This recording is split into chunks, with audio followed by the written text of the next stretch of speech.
ওই যে মরল সর্দার বলছে বিচার বসেছে, আবার বলছে যে ওই যে ওই দিক দিয়ে এসে লাঠি দিয়ে মেরে দিয়েছে।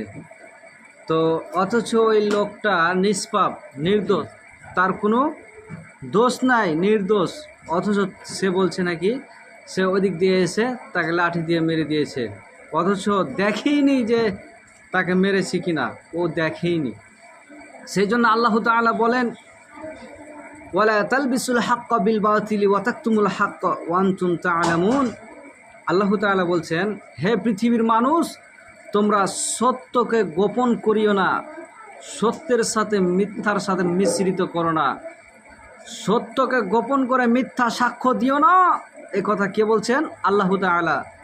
রাসূল সাল্লাল্লাহু আলাইহি সাল্লাম হাদিসে বলেন, মান জাআলা কাদিয়ান বাইনান নাস, যখন মানুষের মধ্যে, জনগণের মধ্যে একজন বিচারক, একজন মরল বানালো, ধরেন যে সে মানুষের বিচার করবে, মানুষের ফায়সালা করবে, তো এরকম জায়গায় একজন মানুষকে বসালো, তাকে মরল সর্দার বা বিচারক বানালো।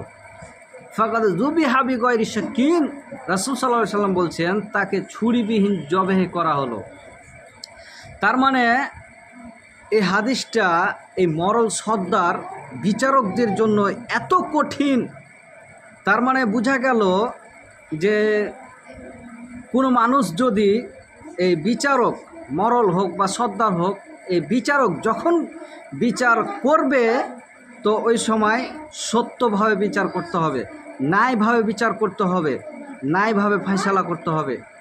আর যদি ন্যায়ভাবে বিচার করে, যদি সৎভাবে বিচার করে, তাহলে অনেকগুলো মানুষের মনে খটকা জাগবে, মনে খারাপ ধারণা, চিন্তা আসবে। আর ওই মরল, ওই সর্দার, ওই বিচারক যদি অন্যায়ভাবে বিচার করে, মিথ্যাভাবে বিচার করে, অসৎভাবে যদি বিচার করে, তাহলে ওই ব্যক্তির ঠিকানা ডাইরেক্ট জাহান্নামে।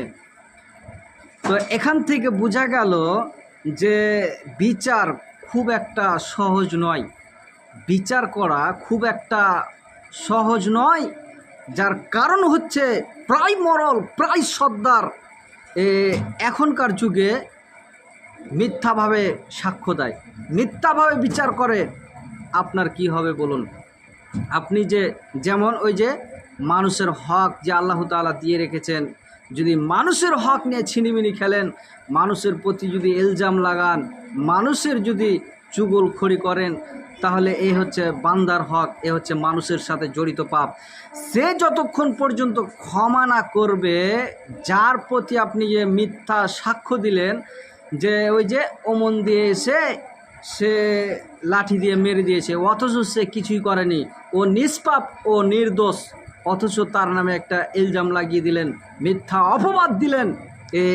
এই সামান্য পরিমাণ কিছু টাকার জন্য, সামান্য পরিমাণ কিছু পয়সার জন্য এই যে মিথ্যা সাক্ষ্য দিলেন, ওই মানুষটার প্রতি যে আপনি ইলজাম লাগালেন, এই পাপ যতক্ষণ পর্যন্ত তার কাছে ক্ষমা না চাইবেন, ততক্ষণ পর্যন্ত এই পাপ ক্ষমা হবে না, আল্লাহ তাআলা ক্ষমা দিবেন না।